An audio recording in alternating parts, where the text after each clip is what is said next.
What are challenges, if any, of playing in an arena for the first time? I mean, I think for most of our guys, all the arenas we play in on the road, are going to be for the first time. So, I mean, we know they're going to have a great crowd. We know they have a great atmosphere. And we've just got to be ready to carry our defensive play, our aggressiveness, our toughness, and our mentality, no matter we go play on the road. And whether it's the first time a guy's in there or they've been in there before, I think it's just the mindset to do that job. How have you guys been able to use these few days that you wouldn't normally have? Yeah, at the start of the week, after you come off the game on Saturday, you want to use Sunday, Monday to just get guys some rest and recovery before we get back into our usual practice regimen. So that was important to do. A lot of guys have, are playing heavier minutes, and so we wanted to make sure we did that. But then, we hang our hat on being in our routine and doing the work. So as we got back to practice Tuesday, that was important that we just get right back to it. I guess coming off a huge win, you're coming off whatever lingered from the Kansas State game. Was this a good time to be able to take a breather and, I guess, step out of the daily Wednesday, Saturday grind? Yeah, I mean, we'll see, right? Sometimes. Process-oriented. Yeah, I mean, at the end of the day, we just want to take it one day at a time. So we had opportunity to take a break, so we did that. Don't think too far ahead. Don't get in front of ourselves. Just take the day as it's there, and so we did that. And now we're on to the next thing. We're getting prepared to go play at our best on Saturday. What's been most enjoyable so far for you as a coach about this season? Our guys. I know you're just 7 games in. No, our guys really like each other. They enjoy spending time together. They connect at our team meals. They have very low ego, so they're having fun as much as we're doing the hard work. You can see that they're enjoying doing the hard work, that they have each other's back, and that they're having fun for one another. I think that's evidenced so much when you see, our bench, when guys are out of the game, how they act, how they treat each other, and then how they have joy for one another. They're excited for each other's successes individually as well as collectively. Do you know that? I don't want to say that's going to happen when you're recruiting them, but what do you look for? What traits do you look for that when you're in the recruiting process? I think if there are any, maybe it's just.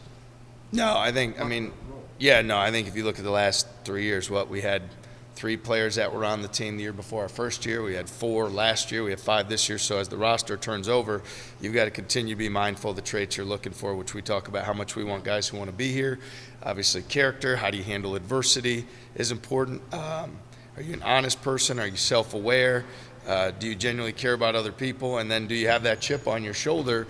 A lot of the guys that we've taken haven't played in the Big 12 or a league of this magnitude, so they're taking a step up. So are they going to be humble and hungry to do that work every day? I think all those things are important, that we look for those traits with everybody we bring in. How do you feel like you've seen some of the redshirt guys kind of progress as the season has gone along here? Yeah, I mean, our coaches do a tremendous job every single day of keeping those guys in the process. I make sure to do a job, on a daily basis of letting them know how much we appreciate the work they're doing. They're the scout team as we're preparing to play our opponents, so they've got to be locked in to learn another team's system and do that. They've done a great job there. That's only helping prepare them as well. And then, they've just got to continue to stay in the gym and develop. So, I mean, to me, you're aware of the work they're doing every day, but yet at the end of it, you're keeping your focus on the main thing, which is what do we need to do as a team to continue to move forward this season and be at our very best. Has there not, with the game not coming up until Saturday, have they been able to get off of the scout team and kind of work through different things and drills that they maybe usually wouldn't be able to?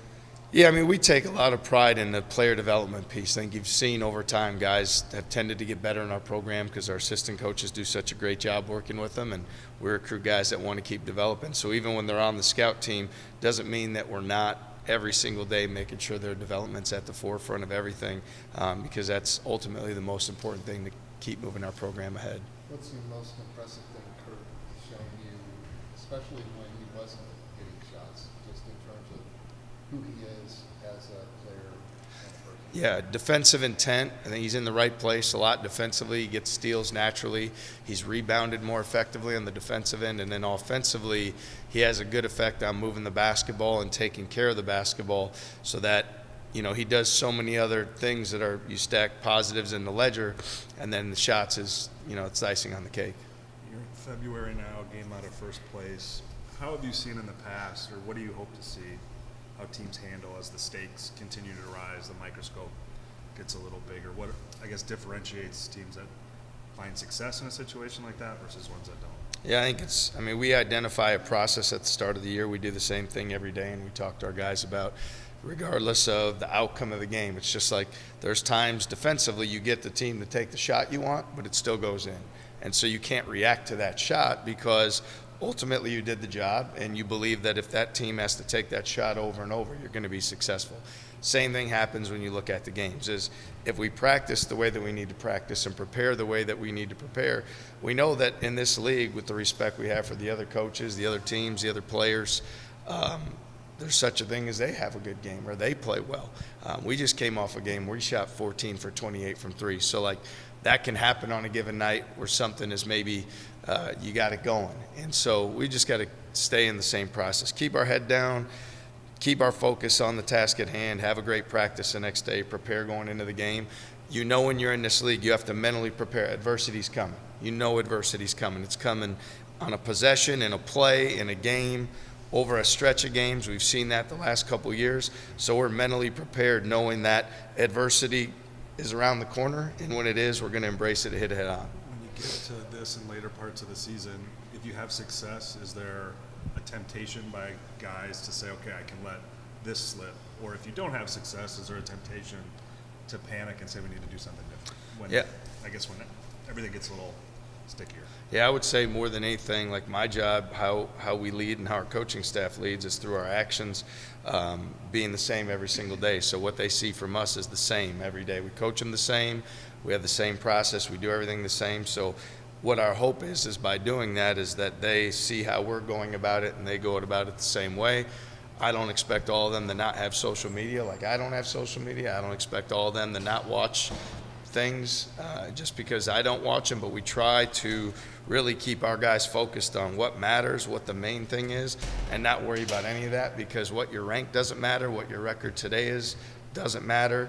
It's an imbalanced conference schedule, that doesn't matter. So ultimately it's about, let's have a great day today, let's keep getting better, and let's see where this can take us. What's the value of Trey hitting a career high 4 3-pointers? Given what he gives you on the interior, you know, and Bill Self talked about after the game, there's like a game plan. Well, we're not going to worry about it shooting threes while he hits them.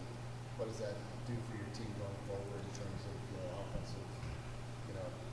Yeah, certainly, you know, they made a choice, which based on what had happened up to that point was probably a wise one in terms of being able to switch KJ Adams onto the ball handler with Taman and Keyshawn and keep Hunter Dickinson more intact defensively. So they're very well prepared, well coached, well schooled team. And just like I said, when it pertains to us, on that night, Trey got the right shots. We were fortunate. I feel like he gets the offensive rebound putback to start the game. His confidence is high. The ball shows up on the top of the floor in rhythm. He knocks the first one down. That gives him all the confidence in the world. So to me, it's great that we have different ways that we can, you know, be effective offensively. And if a team makes that choice again, that we know that, hey, this is something we've been in this spot and we can do to be successful. When do you feel like you adopted the idea of like the day-to-day thing, the process? Like Saban talked about it a ton when he was at Alabama, but is that where you kind of got it from, or is there some mentor that you kind of took that philosophy from? I don't know as much about a mentor. I've learned, worked for a lot of great coaches, and fortunate to have guys like Tony Bennett or Jeff Van Gundy who are like mentors to me, and I just listen and try to learn as much as I can. I think more than anything, you study people who are successful. They do the same thing every single day. They eat the same thing. They go to bed at the same time. Everything they do is the same. If you want to be consistent and cohesive, do the same thing. Now everyone knows what to expect, and you don't have to put a whole lot of thought into evaluating why or why not. You just believe in that process. So probably something because I wasn't a great player and I'm not all that gifted in any area, that I feel like that's the one thing, the choice that I can make every single day and we can make every single day that can give you the best chance to be successful. How do you take into account the success you had against Baylor this year in such a tough part of the season, despite the amount of turnover that each team's had? Yeah, I'd say last year is last year. It was great that we had the wins that we had last year, and that should give some of the returning guys confidence that we can go there and win. But other than that, the players are different, the teams are different, the game's different, the timing is different. So we just need to make sure that we're focused on what we can do, control that practice, and get prepared to go on the road. You're talking about coming back from adversity, and what you just said there. I mean, I was at that Baylor game. What you said there just struck me.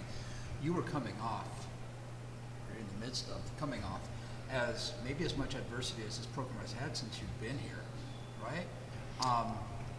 So does that prove your point that you've got to learn from all that stuff, or just put it in the mirror? Look, I hope so. I mean, look, obviously you'd prefer to not have adversity, Yeah. but when you coach in this league and you compete in this league, it will happen. It's going to happen.